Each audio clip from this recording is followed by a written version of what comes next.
साल शुरू होने में बस कुछ ही दिन बचे हुए हैं और इस बार नया साल जो सोमवार के दिन पड़ने जा रहा है, इस दिन बताया जा रहा है कुल 62 तरीके के शुभ योग बन रहे हैं।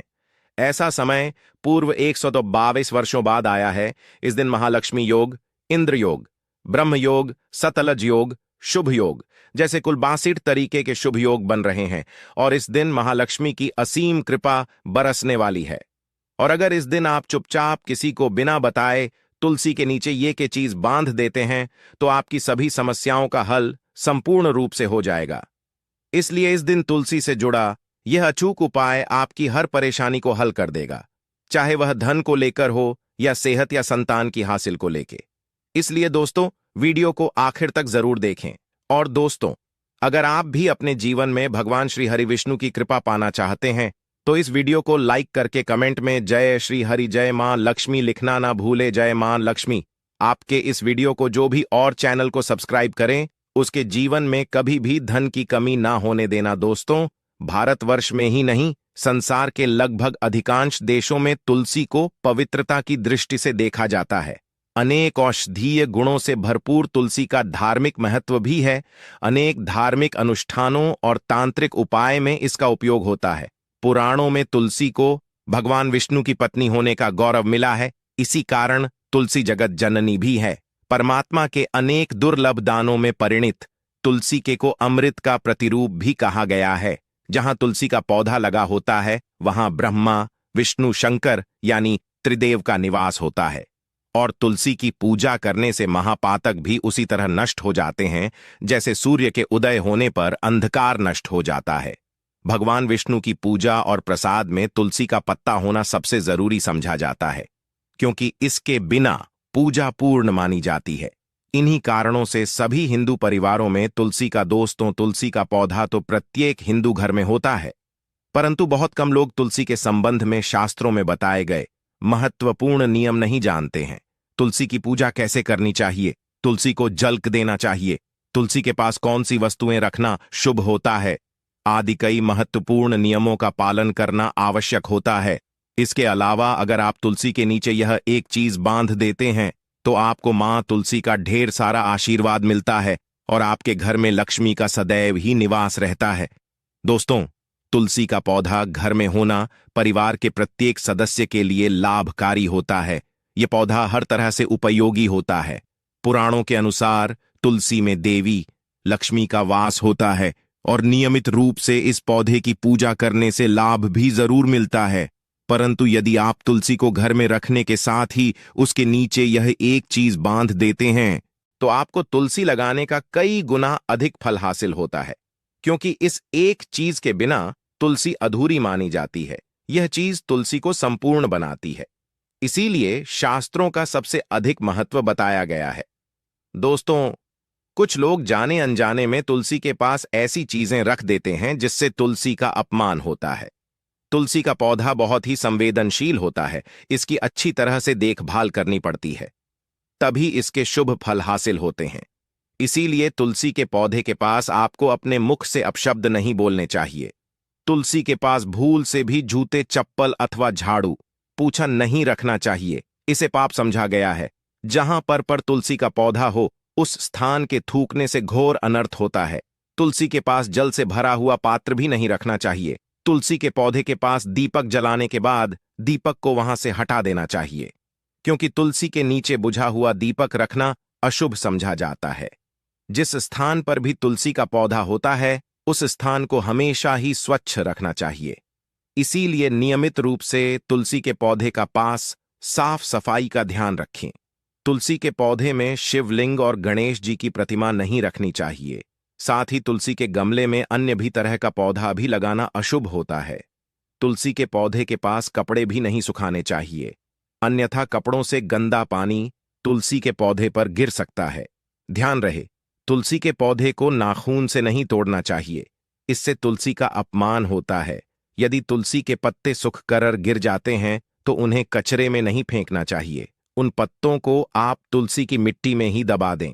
रविवार के दिन तुलसी के पत्ते नहीं तोड़ने चाहिए और रविवार को तुलसी को जल भी नहीं चढ़ाना चाहिए। बाकी अन्य दिन नित्य बिना झुके तुलसी को सुबह जल देना चाहिए और शाम के समय एक दीपक जलाना चाहिए। अक्सर महिलाएं स्नान के बाद अपने बाल खुले रखकर ही तुलसी को जल देती है। ऐसा करना गलत होता है। महिलाओं को हमेशा ही अपने बाल बांधकर माथे पर सिंदूर लगाकर ही तुलसी में देना चाहिए। इससे तुलसी का आशीर्वाद हासिल होता है। घर में तुलसी का पौधा लगाते समय ध्यान रहे कि आप इसके लिए गंदी मिट्टी का उपयोग न करें। तुलसी के पौधे के लिए शमशान की अथवा गंदगी वाले स्थान की मिट्टी का कभी उपाय नहीं करना चाहिए। इससे तुलसी मां रूठ जाती है और सूखने लगती है। तुलसी का पौधा कभी गंदे स्थान पर नहीं लगाना चाहिए, जैसे नाली अथवा बाथरूम के पास तुलसी का पौधा कभी नहीं रखना चाहिए। अन्यथा गंदा पानी तुलसी के पौधे में गिर सकता है, जो बहुत ही अशुभ समझा गया है। घर में तुलसी का पौधा कभी सूखना नहीं चाहिए। शास्त्रों में ऐसी मान्यता है। परंतु यदि आप तुलसी को घर में रखने के साथ ही उसके नीचे यह एक चीज बांध देते हैं, तो आपको तुलसी लगाने का कई गुना अधिक फल हासिल होता है, क्योंकि इस एक चीज के बिना तुलसी अधूरी मानी जाती है। यह चीज कमी नहीं होती। दुख दर्द संकट का दूर हो जाते हैं और सभी सुख मानव के कदमों में आ जाते हैं। कदम चूमते हैं सभी सुख और घर में अन्न धन के भंडार सदैव भरे रहते हैं। कोई कमी नहीं होती। किसी तरह कौन कौन से उपाय ध्यान से सुनना, जिस तरह बताएं उसी तरह इन उपायों को आपको करना है। तो चलिए शुरू करते हैं। कौन कौन से गाय से जुड़े उपाय हैं? प्रभावशाली उपाय है जो कि आपकी किस्मत को चमका देंगे। आपको लाभ शुरू करते हैं दोस्तों। सनातन परंपरा में मेन गाय गंगा और गायत्री का बहुत ज्यादा धार्मिक महत्व है। मान्यता है कि गौ माता के शरीर पर 33 कोटि देवी देवताओं का वास होता है। गौ माता की एवं पूजा करने वाले जातक पर इन सभी देवी देवताओं की कृपा बरसती है। गौ सेवा से न सिर्फ इस जन्म के बल्कि पूर्व के भी दोष दूर हो जाते हैं। हर एक सुबह आपके घर में भोजन बनना प्रारंभ हो तो सबसे पहले बनाए गई रोटी को आप गौ माता के नाम से निकाल दें और भोजन करने से पूर्व गौ माता को इस रोटी को खिलाएं। यदि संभव हो तो काली गाय को खिलाएं। यदि काली गाय ना मिले तो सफेद गाय को भी आप खिला सकते हैं। हर एक और मांगलिक काम में गौ माता या उनसे जुड़ी चीजें जैसे गाय का गोबर, गौमूत्र, गाय का दूध अथवा गाय के दूध से बना घी जरूर शामिल करें। इससे आपको पुण्य की प्राप्ति होगी। सनातन परंपरा के अनुसार जिस घर में गाय होती है उस घर से जुड़े सभी वास्तु दोष स्वतः ही खत्म हो जाते हैं, किसी भी पूजा में से हासिल। पंचम युक्त विद्यार्थियों, पंचम के बिना कोई भी पूजा पाठ और हवन सफल नहीं। या दोस्तों, गौ कृपा पाने के लिए प्रतिदिन, सप्ताह अथवा महीने में परिवार समेत एक बार गौशाला जाने का नियम जरूर बनाए और वहां गायों को हरा चारा जरूर खिलाए। इससे आपको फलों की प्राप्ति होगी और साथ ही साथ गौ सेवा और गौ पूजा से 9 ग्रह शांत हो जाते हैं और इनसे जुड़े दोषों का निदान हो जाता है। घर में गौ माता को पानी पिलाए और सर्दी में गौ माता गुड़ जरूर खिलाए। ध्यान रखें कि गर्मियों में गाय को गुड़ ना खिलाएं। अनेक देवी देवताओं को अपने शरीर पर धारण करने वाली गौ माता से जुड़े कई शुभ और अशुभ संकेत भी होते हैं। मसलन गाय का दूध धोते समय यदि गाय ठोकर दें और सारा दूध बिखर जाए तो अब शगुन होता है। यदि कोई यात्रा पर निकल रहा हो और गाय अपने बछड़े को दूध पिलाती सामने आ जाए तो निश्चित रूप से जिस यात्रा के लिए आप निकले हैं वह यात्रा आप जरूर ही सफल होगी और वह जिसके लिए आप निकले हैं वह जरूर ही पूर्ण होगा। यात्रा पर जाते समय बाईं ओर गाय की आवाज आना और रात्रि में गाय की हुंकार करना भी शुभ होता है। दोस्तों, साथ ही साथ गाय के साथ आप भूल कर भी यह काम न करें, अन्यथा मिलता घोर पाप और जीवन भर की परेशानियां। जी हां दोस्तों, गाय को राष्ट्रीय पशु बनाए जाने और इन्हें मौलिक अधिकार दिए जाने की बात हो रही है तो सवाल उठता है, गाय संस्कृत का अहम हिस्सा है, तब भी गाय के साथ लोग खराब व्यवहार कैसे कर लेते हैं? गाय दर दर भटकती रहती है, भरपेट इन्हें चारा तक लोग नहीं देते। गाय जब तक दूध देती रहती है तो उनकी सेवा होती है और जैसे ही दूध देना बंद कर देती है तो लोग इन्हें उनकी पर छोड़ देते हैं, सड़कों पर और गलियों में भटकने के लिए। ऐसे में गोवंश जीवों को कोई डंडे मारता है तो कोई उन पर पानी डाल देता है, कभी वाहनों से कर लग जाती है तो कभी बीमार होकर बेचारी यह गाय दम तोड़ देती है। ऐसे में जरूरत है इन बातों को जानने की। गाय को लेकर शास्त्रों में क्या कहा गया है? गाय के साथ आपको कैसा व्यवहार करना चाहिए? क्या दोस्तों, गाय को कभी भी मारना पीटना नहीं चाहिए। शास्त्रों में गाय को माता का दर्जा दिया गया है। गाय को मारने माता को मारने पीटने वाले के समान पाप का भाग्य समझा जाता है। नर्कलोक में वर्षों तक कष्ट भोगना पड़ता है। अगले जन्म पशु योनि में मिलता है। कथा है कि गौतम मुनि ने गलती से गाय को डंडा मार दिया था, जिससे गाय की मृत्यु हो गई थी, और इस पाप से मुक्ति के लिए इन्हें वर्षों तक तपस्या करनी पड़ी। भगवान श्री कृष्णा जी ने बैल स्वरूप में आए वृद्धाश्रम का वध कर दिया था, जिससे मुक्ति के लिए भगवान श्री कृष्णा को संपूर्ण तीर्थों को एक कुंड में बुलाना पड़ा, और इस कुंड स्नान से वह पाप मुक्त हो गए थे।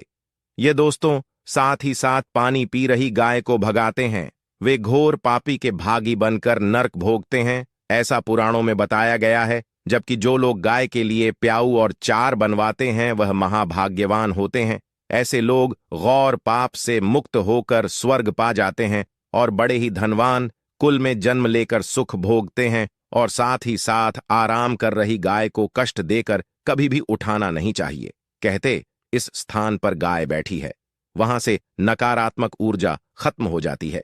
गाय के बैठने की जगह को जो लोग नियमित साफ रखते हैं वह जन्म में किए गए जाने अनजाने में पापों से मुक्ति हो जाती है और गोलोक में स्थान पाते हैं।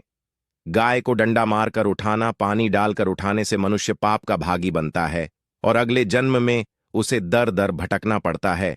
और साथ ही साथ शास्त्रों में बताया गया है कि यह का उसके बछड़े के लिए होता है। गाय के बछड़े से बचा हुआ दूध ही मनुष्य को लेना चाहिए, परंतु कुछ लोग एक बार गाय को दूध लेने बाद फिर से बछड़े के लिए बचा हुआ दूध भी धो लेते हैं। ऐसा करना घोर पाप कहा जाता है। दिन शालिग्राम को पंचामृत से स्नान कराना चाहिए। ऐसा करने से सभी जन्मों के पाप नष्ट होते हैं। शालिग्राम सकारात्मकता और सात्विकता का प्रतीक होता है। अंतिम महत्वपूर्ण बात आपको बता दें कि तुलसी का पौधा कभी लालच में आकर नहीं लगाना चाहिए। तुलसी का पौधा लगाए तो उसकी नित्य पूजा करना आवश्यक है। अगर आप इन नियमों का पालन नहीं कर सकते हैं तो तुलसी का पौधा घर में लगाकर तुलसी मां का अपमान भूल से भी ना करें। इससे आपको विपरीत परिणाम भोगने पड़ सकते हैं। तो दोस्तों इस तरह से आप भी तुलसी के गमले में यह चीजें जरूर और सच श्रद्धा से तुलसी के पौधे की देखभाल करें। मां लक्ष्मी आपके जीवन में खुशियां और धन संपत्ति लेकर आएंगी। उम्मीद है आपको यह जानकारी अच्छी लगी होगी। वीडियो को लाइक जरूर करें, कमेंट में जय मां लक्ष्मी और जय मां तुलसी जरूर लिखें। साथ ही चैनल को सब्सक्राइब करें और इस वीडियो को अपने दोस्तों के साथ शेयर जरूर करें। मिलते हैं अगले वीडियो में। आप सभी का धन्यवाद।